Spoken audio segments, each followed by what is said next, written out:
Warning, incoming game over. Warning, incoming game over. Hello, and welcome to Game Over Ottawa. That was tough to say. I'm used to saying Winnipeg. My name's Brendan Labar. With me today is Unnithan. How are you doing today? Hi, Brandon. I'm doing good. How are you this evening?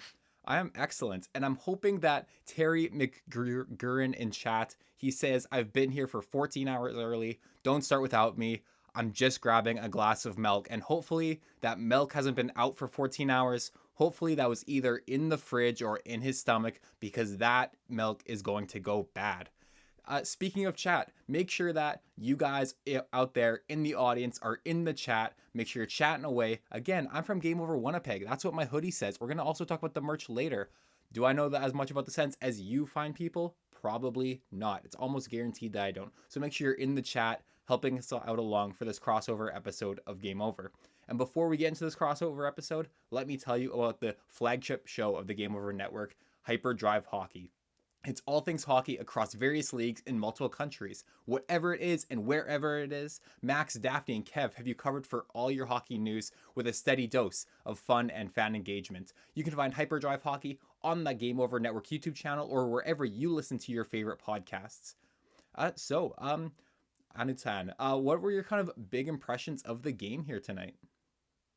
Yeah, especially me representing the Calgary Flames. Not the best game they have played. They were in a hot four-game winning streak, and I think they dropped the ball today. We'll talk about a lot more of the points, but apart from a few couple players who did get the goal scoring, they got the lead. I was not impressed by the game overall. I think they could have played way better. And probably just because this is the start of the road trip, maybe they were just adjusting with the jet lag and all. But I think they could have played much better from what they have been playing recently.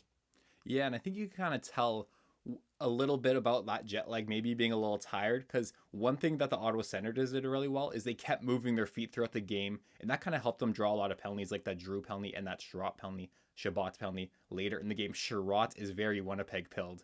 But before we kind of get in that, let's kind of go in more of a more chronological order, starting from the top. So I think that one of the things that happened early in the game is the Sens come out kind of flying. You have Brady Tkachuk kind of starting to get the ball going for them. The Sens were hitting, they were playing really physical, but then they kind of went a little too far. Tkachuk took that penalty to start the game, and the Calgary Flames scored on the power play. And the Calgary Flames power play has been really hot recently. They've scored in 4 straight games. What did you see on that power play that's kind of been a regular thing, a regular part of their success this season? Yeah, I think now from where they started, the power play was kind of down from where they started in the season.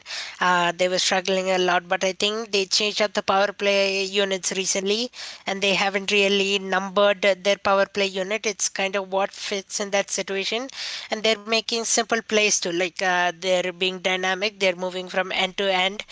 They're making Frostberg work as well. So all in all, making those simple plays, and I think Jonathan Huberdeau getting his confidence back, shooting the puck, I think got them the go ahead goal. That was the 1-0 power play goal for Jonathan Huberdeau, which I think he deserves a credit of how he has played tonight. He played decently well. I know he got sat in the box for a moment, but apart from that, he was playing decently and got the go ahead goal for the Flames. Yeah, and I think one thing I was really surprised at when I was looking at I keep saying Winnipeg at the Calgary Flames stats going into this game is he actually has more goals than he does assists this season. Is that kind of more of a philosophy thing? Is that something he's trying to do? Take more shots You or? know, you know, that's an interesting question because Jonathan Huberdeau doesn't come and show up every game. It's kind of surprising which game he comes and surprises us. You don't expect the consistency from him, but it's really surprising when he's there, he's active in the game. And you saw his smile too. He was so happy when he scored the power play goal. So I think it's on the odd games that you get the goals from him, and whenever he scores, it's such a beauty. Either it's a good, nice cross-ice pass that he receives and puts it in, or he has a nice shot as well from near the crease as well. That's how he got the power play goal today. So it totally depends on the day, and Yeah, sometimes he has good passes too, so he'll get those assists. But like I said, you can say he's fully consistent, but he's trying his best out there whenever he can.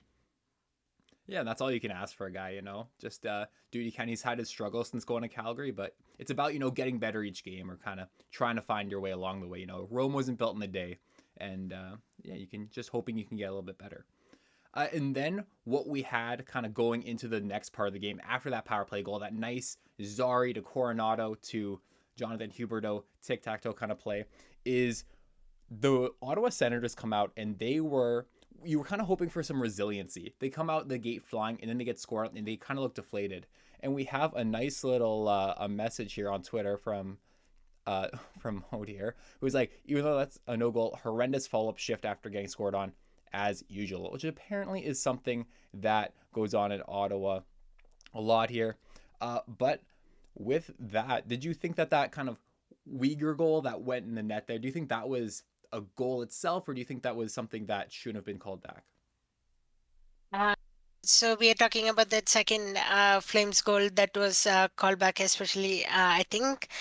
So I think the Ottawa Senators player bumped into Justin Kirkland. I think he was near the net, and he got bumped into. Most of the chats I've been following social media, they were saying Justin Kirkland kind of was pushed into the crease, into the goaltender, so that could have counted. It would have been probably a momentum change for the Senators, especially. They could have maybe gone down, but I think that getting the goal called back and the decision from up there in Toronto in the control room probably was advantageous for the Senators. They were still in that 1-0 game. But yeah, I mean, it's the officials. They have the final say. But I thought it was not a goaltender's interference, especially when Kirkland was kind of pushed in. That was the best angle we saw. Yeah, and even with the way that Kirkland's skates were kind of positioned, he looked like he was trying to like stop himself from going in, but was pushed into the back of the net. And that's somewhere I think I kind of agree with you on that one. So and then the Calgary Flames really start on this kind of trajectory of we're just gonna take a whole bunch of penalties, and they start going with that first one, and then the Ottawa Senators, they kind of go up there and they get a goal, they tie it up, but then that one, I believe that's how it goes. Yeah, do. Yeah, and they get a goal, and Flames hard play, Gaudreau, Kachuk. Yeah, there was another goal there where sorry, I was trying to recollect myself, trying to figure out the order of events here. So we have that goal where it goes on the power play, and it wasn't a power play goal per se. I think it was at the tail end of the seconds as the Flames player was coming out of the box, but it kind of seemed like it was like, you know what, that was going in anyway. And then we have the Kachuk goal on the power play, and there was another goal that was called back when Batherson kind of was like backing into Dustin Wolf. Do you believe that was also not a goal to interference, or what was your opinion on that one? No, that one I think Wolf got hit on the shoulder. I think I saw it deflect on the shoulder of Dustin Wolf, and clearly there was interference. I don't think Wolf saw the puck, and I think Dustin Wolf. I think they mentioned it on the Amazon Prime broadcast that Wolf was really concerned about that, and he wanted it to be looked at. And I think rightfully, yeah, they called it back. But again, it was another close one. So couple goals that had to be looked at, and both overturned each way, and possibly the momentum swing for both these teams. So for the Flames, they kind of when their goal got overturned, they couldn't keep that lead going. And for the Ottawa Senators, maybe even though that goal got called back, but they had an almost power play goal, they would have gotten that bigger momentum. Yeah, and you could really see in that moment that Brady Kachuk, after being kicked out of that game on Saturday, was really pushing to make an impact on this game. He was out there throwing hits. Him and Tim Stützle were having such good game together. And when he scored, he was so psyched until it was called back ultimately. But, as we kind of go in there, we see this really physical game going in the first. Is that something the Calgary Flames usually do? Or are they usually a big hitting team? Not really so it was surprising. So on especially this game and probably the last one too, where they played against Minnesota while they were the team that scored first, 1-0. They had the 1-0 lead going into the early period. Usually they are a third period comeback team, Mhm. so they don't start well. Usually they find themselves down 1 or 2-0, and then they force a comeback. So it was surprising to see that they started well. So I think this is what the trend I've seen. If they start well, they kind of end in a bad note in the third period. But if they don't start well, they have that push to come back in the third period. I don't know. It's something weird sequence you see from the Flames. It's kind of weird to say how I put it, but that's been the trend. The reality, I guess. If they open the scoring, then they might not do well. We saw that against the Minnesota while games ago, and now we saw today it didn't end good. But if they maybe give up a goal or two early, then they force back, they come back and try to win the game. Yeah, my dad coached me a lot growing up, and before every season, he would write on a whiteboard that was in the locker room. He'd write 13 plus 36 equals 2. And what that meant was 13 players, how much players are on the team, plus 36 minutes, that's how long we played a game, equals 2 points. And it just feels like that in terms of the Calgary Flames, they can't get the 18 players playing for 60 minutes to equal those 2 points. But coming off of a 4-game winning streak, second in the Pacific coming to this game, not too bad if you ask me there. And then we kind of get into the real core of this game, which is just the Calgary Flames couldn't get out of the box, or couldn't stay out of the box. And coming to this game, they were not the most penalized team. They were 18th in the league in terms of who kind of, so like 18th in the league, like middle of the pack, maybe even like a little bit more on the taking penalty side. But is this something they do often, like with these kind of reaching penalties, reaching out, going for the trips, almost responsive penalties? I think this is one of the games in recent memory that I've seen. I think a total of 9 penalties taken by the Calgary Flames.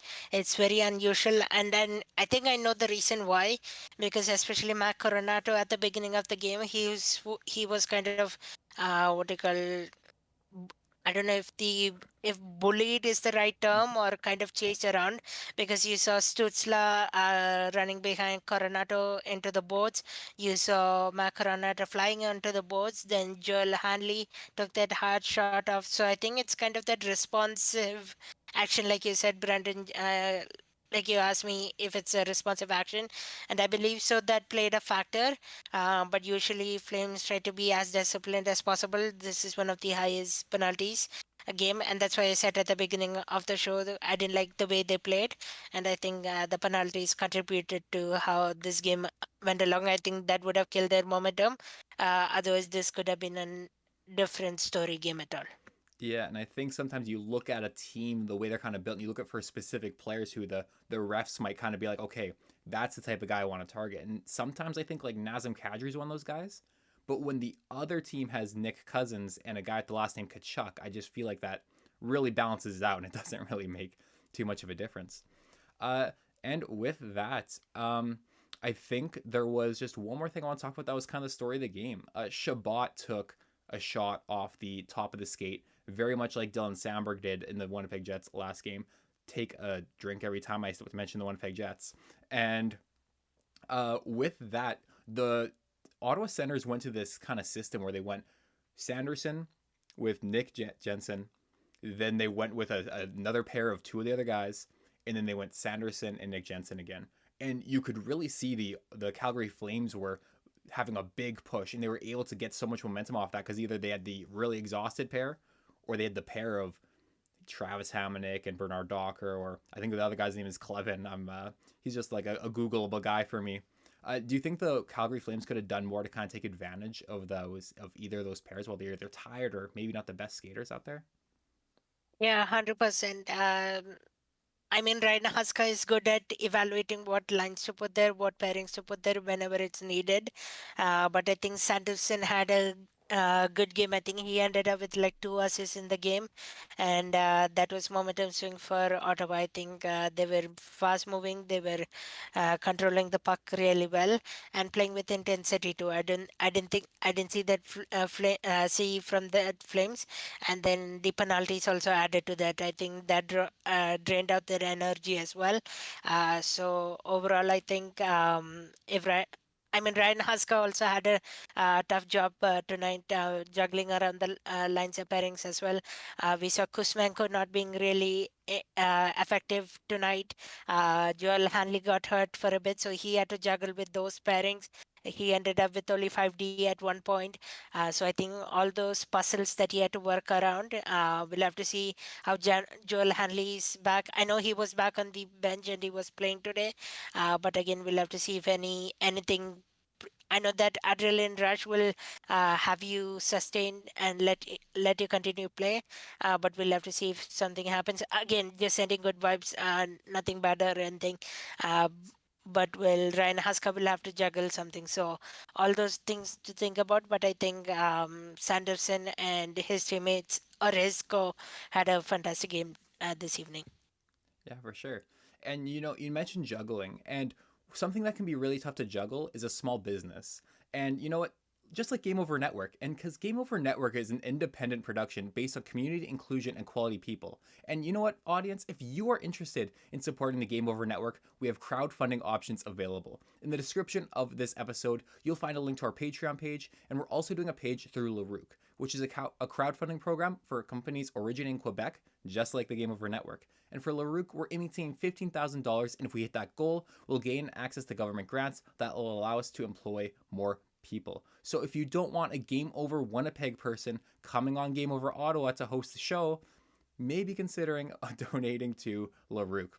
And if you have any ideas for what you'd like to see as giveaways for these crowdfunding options, let us know in the comments on Twitter, Instagram, or our Discord server, which you can join below. It's right below the like and subscribe button where you can like and subscribe to Game Over Ottawa and all of the other Game Over Network shows as well. So, with that, let's get into our second period where we kind of talk more about longer kind of stage things in the game. And one thing that we wanted to talk about today was the goaltending between these two teams. When the game kind of started and the Ottawa Senators were kind of taken into the Flames for the first 10 minutes, one thing I thought was, is this just going to be a game where Dustin Wolf kind of takes over, doesn't allow to do too many things, just like the way that Connor Hellebuck, when we were watching this show, all I heard all over on Twitter was my feed just littered with Winnipeg Jets fans of Hellebuck is stealing the show against the Minnesota Wild. And with that, like, how has Dustin Wolf's kind of plays, he seems like he's taking over that starter job. How's his play kind of contributed to the Flames' short-term success here and their long-term plans as well? You know, Dustin Wolf, he has surprised so many fans. I'll tell you that honestly. So many fans had questions coming into the season. Is Dustin Wolf the right answer? And he has proved it worthy 100%. Again, today, I wouldn't blame him on most of the goals. Again, Flames were tired. They were on the penalty kill. Dustin Wolf did an amazing job. I think that one stretch where he made like 3 or 4 consecutive saves, that was amazing too. I was mind blown, and I think I tweeted it out as well with a graphic of Wolf, like how amazing he has been this season. So I think both these goaltenders, so Dan Vladar and Dustin Wolf, have given the Flames to stay in games, and rightfully they did too. That's how the score only ended up being 4-3. The Flames were right in there, but again, that penalties that they took brought them down. So goaltending keeps. I think coming into the game, I think the Calgary Flames had best 5-on-5 save percentage numbers, and that's probably contributors to Dustin Wolf and Dan Vladar. A fun stat about Dustin Wolf, he had what you call faced 29 shots each game. So for the last past 4 games, he faced like 29 shots each equally against all the 4 teams, and he ended up stopping like 112 shots out of 116, so which is really good and wonderful for a rookie goaltender. Once again, does he I mean, it's too early, but he's one of the people are considering now him for a Calder Calder Cup favorite, and a lot more. So I think Dustin Wolf, he's going to be a strong reason for the Flames. He'll keep the Flames in games, and he's a positive rookie to keep an eye out for in the future as well. Yeah, for sure. And it's really nice when I truly believe that when you have a prospect like him, it's you don't he's not gonna be a flash in the pan because he's always been this guy. He's always been this highly touted goaltender, and like I think he's won AHL goalie of the year the past 2 years. Like he's been coming this whole time. It was just about when he's here, and it seems like he's finally here. I believe he had a 926 coming to this game, and you've mentioned the 5-on-5 save percentage. The Flames are rocking 94 about 94.25 save percentage at 5-on-5 compared to the Senators 8897. And with the goaltender at the other end of the ice, how did you feel that like Anton Forsberg played today? He had that one amazing save on Coronado, but do you think he was like the reason like the Senators were in it, or do you think that the Flames could have done more to like attack him and do more kind of offensively to kind of make the difference in this game? That Frostburg save, going back to it, I think that was one of the pivotal moments for the Senators. That's why they were in the game too. And I think Frostburg did an amazing job keeping he made a couple key saves. But I think overall, I think it's a team effort of Ottawa Senators in general. Them working on the special teams, the power play, and then as well being overall fast and more dynamic against the Flames. But I think I'll give credit to Frostberg, of course. He made a couple of good saves that kept the Senators in the team as well, Yeah, for or in the sure. game, I guess. Yeah, for sure. And then you gotta make those saves. If like you don't make any, it's a big score. Tukai number one said, "Why would Huska challenge that?" We kind of mentioned over that earlier. You can always just rewatch the show if you want, but we'll just tell you now. If we kind of figured that Kirkland kind of made enough of an effort to not crash into the goalie on that goal, where he kind of had his skates in, where he's resisting, and we thought that the Senators defenseman pushed him into the net, so it might have been called back in reverse to give the Flames a demanding 2-0 lead against a team that's lost their last five. Another thing that we kind of talked about before this game was that the Carolina Hurricanes seemed to be looking for a goaltender. Do you think that if the Flames were to move off of Dan Vladar, do you think that Dustin Wolf is ready to have that kind of safety net taken away from him? Yeah, before that, Brandon, I just want to add one point about the Haska coaches challenge. Jamie Pringle, the video coach for the Calgary Flames, he has been top notch for video replays, and I think he won like 3 or 4 consecutive games or something like that. I don't remember the stats off my head, but every video coach review that he has taken was successful. So I think maybe that's one of the reason they decided to challenge. Then maybe Jamie Pringle had a good idea that it's gonna get overturned, but unfortunately, once again, like I said, the officials is the final word. They get to decide the final ruling. So I guess they called it goaltender interference, and they didn't call that goal. All right, now going back to Dustin Wolf and Dan Vladar, if that's the sustained pairing, and is it too early for them to look at Keynes? I had this interesting conversation with a couple of fans on Twitter. So basically, right now you have Dustin Wolf and Dan Vladar in the NHL, and in the affiliate team, the junior AHL, we have Devin Cooley that's rocking. He's wonderful, and he has got at least a couple of shutouts, I mean, and then a couple of good save percentage games as well, and he has been rocking it. So there is this one idea which we have seen a lot talk about, but I don't know if it's now is the right point. I don't know if it's little too early, but if the Canes were interested in Dan Vladar, maybe they could have him, and then we could run with the Wolf and Cooley tandem. Mhm. But Vladar has kept them in games, and he's coming off an injury as well, Vladar. So, do we want to keep him a bit longer, see what he does, what he can do, and maybe just increase his value so that we can get more of a concise pick at the trade deadline, so that there is more availability goalie market wise, because the goalie market can be little different at times. So I wonder how the Flames is gonna tackle this. I know the Kings are looking for a goaltender, but in the case that the Kings are really pushing for Dan Vladar, I think there is the option you can run Dustin Wolf and Devin Cooley from the AHL. Yeah, for sure.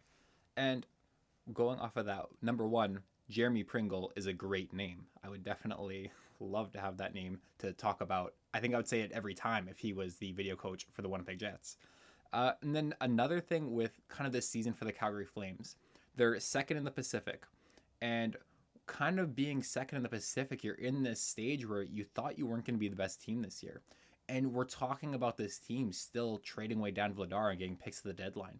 Do you think if you had it your way, would they kind of continue on this run with this short-term success, or do you think like you're still looking more towards the future?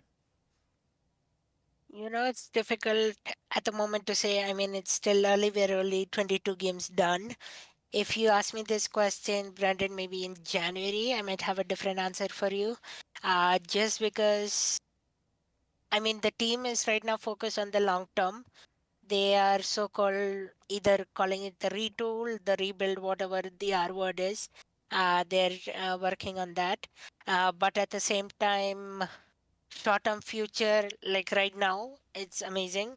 But is it sustainable? That's the only question, because these games have been low scoring games.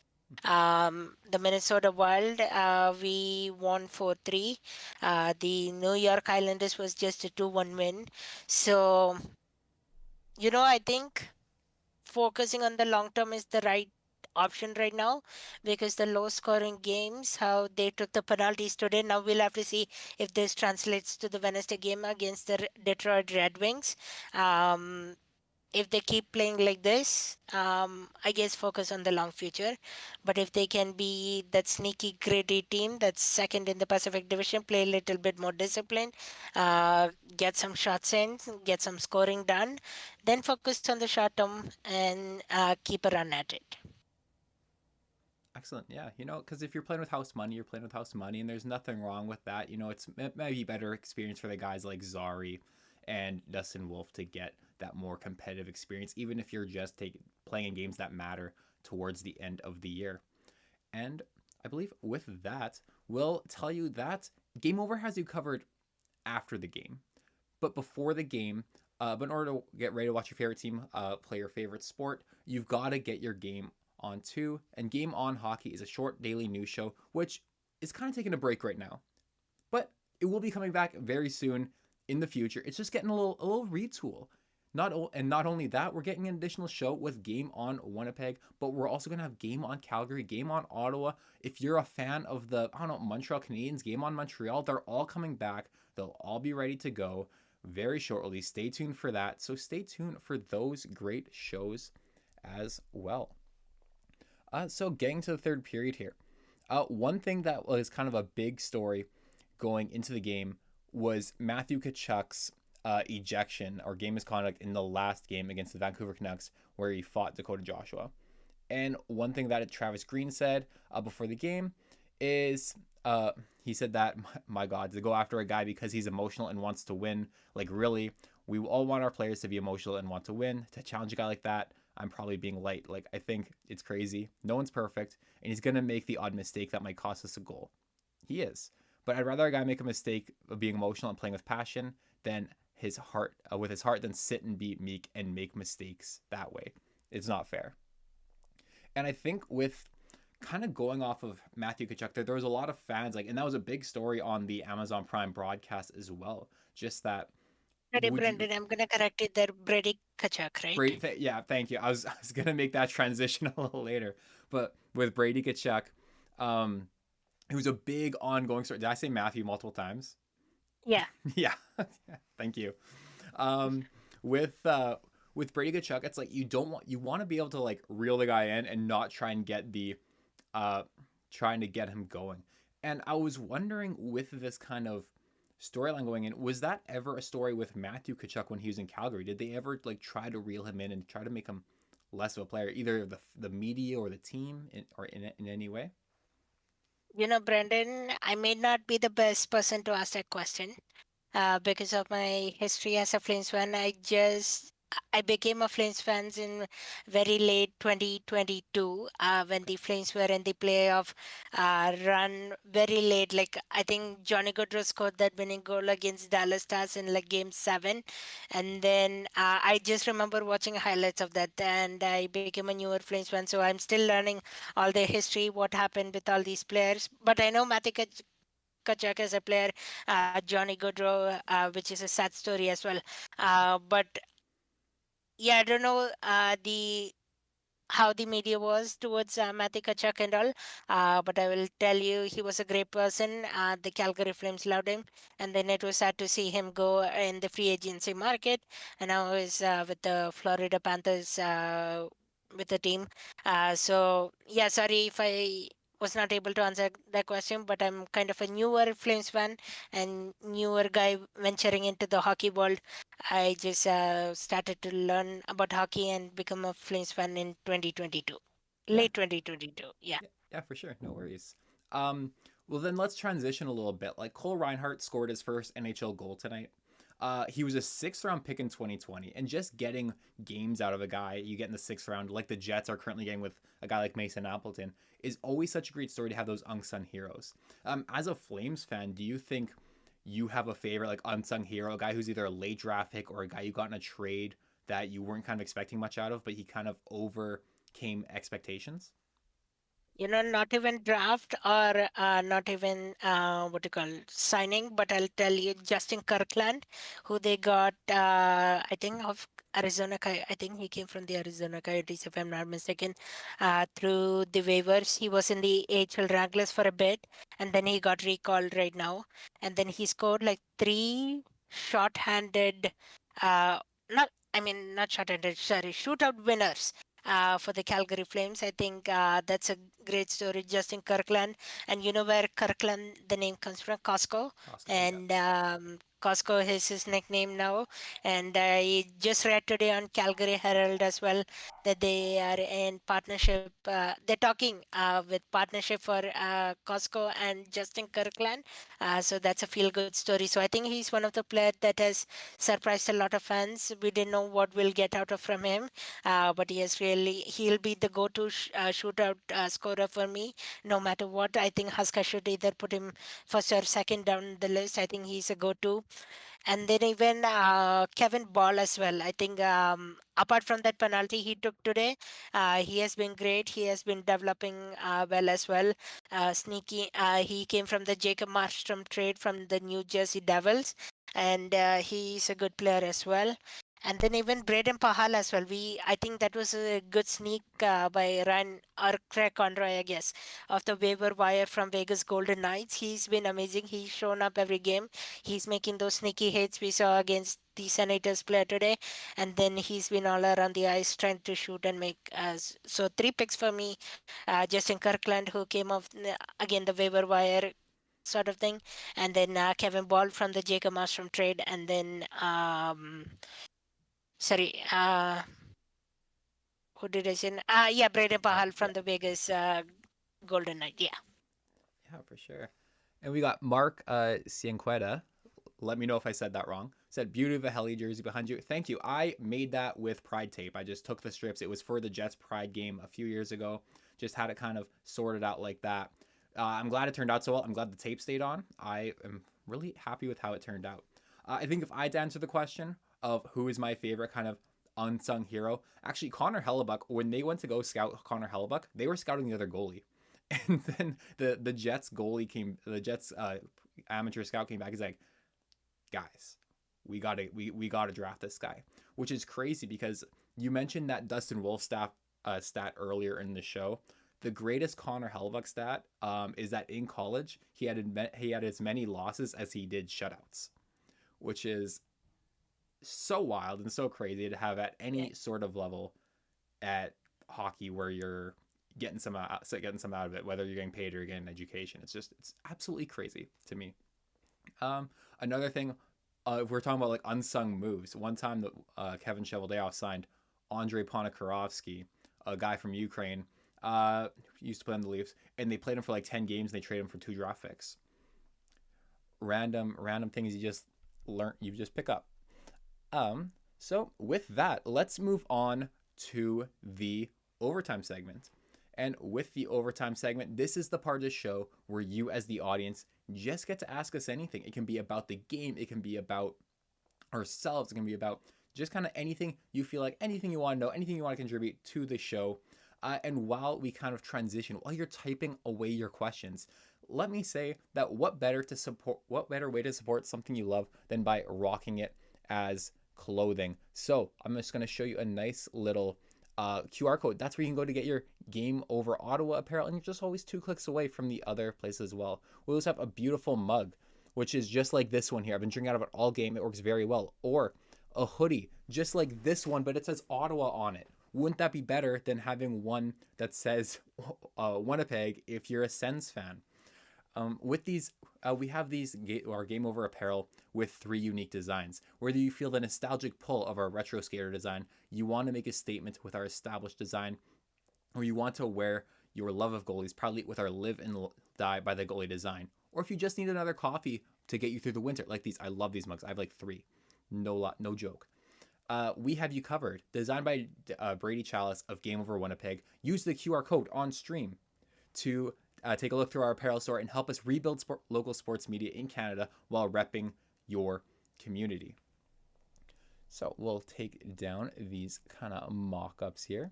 That's the wrong one. We'll do that and that. And with that, we'll see if we get any questions. If not, we can wrap up the show. Maybe people are all over watching Game Over Winnipeg. Ty's got the show tonight, which is very good. He does a great job over there. And yeah, things are going quite swell here. Yeah, and for any Flames fans watching, I'll just give a quick look ahead for the Calgary Flames. They play next on Wednesday at 5:30 p.m. Conrad Krauset will have the Game Over show on Game Over Calgary. And then on Friday, it's going to be an emotional one when the Blue Jackets, we visit the Blue Jackets. Johnny Gaudreau, once again, I told a little bit earlier in the show, sad story. It will be an emotional game. That one, Conrad and a guest will have it. And then on Saturday, Pittsburgh Penguins, we are on the road trip again. Matt DeMille will have that show. And then Tuesday, we get the Blue Jackets back in town here in Calgary. Another emotional one it's going to be where I believe the Johnny Gaudreau parents have been invited to the Saddle Dome. And me and Matt will have that post-game show as well. So a little bit of fun hockey action stretch coming for the Calgary Flames. So that's a look ahead. If you are any of the, I know Tokai number 1 in the chat is usually comes over to our Game Over Calgary stream. So if you're watching Tokai, that's a look ahead schedule for the matches coming up. Yeah, and for Game Over Ottawa, Ottawa's next game is Wednesday at 10:30 Eastern time against the San Jose Sharks. That's a late one. Morning? Yeah, 10:30, late one. like in the evening. They're on the West Coast. That's so what their games get ended about 1 a.m. About that's a real oh I think it's later than that actually. That's gonna be a real tough one for those Eastern fans in Ottawa. But luckily, all of our shows are recorded. They'll all be on YouTube or in podcast form. Whether you want like a quick catch up or you just want to see what we got to say, we will be here for you after every single game. Definitely going to be someone from Game Over Ottawa the next time. I didn't check to see who had the game, but, it's going to be a great time. I'll check it for you, Brendan. I have the schedule right up here. Perfect. Excellent. Let's see. November 27, Sharks. Nick will have that post-game show. Perfect. Excellent. Nick's great. And so we'll just kind of wrap up here. And while we're wrapping up, I will just say that while I was watching the show, all I could think about was this team must miss Dylan DeMello. He would be perfect here since the Jets got him like a few years ago from the Ottawa Senators. And with that, I've been Brendan Labar, your guest co-host here on Game Over Ottawa. This has been Unnithan from Game Over Calgary.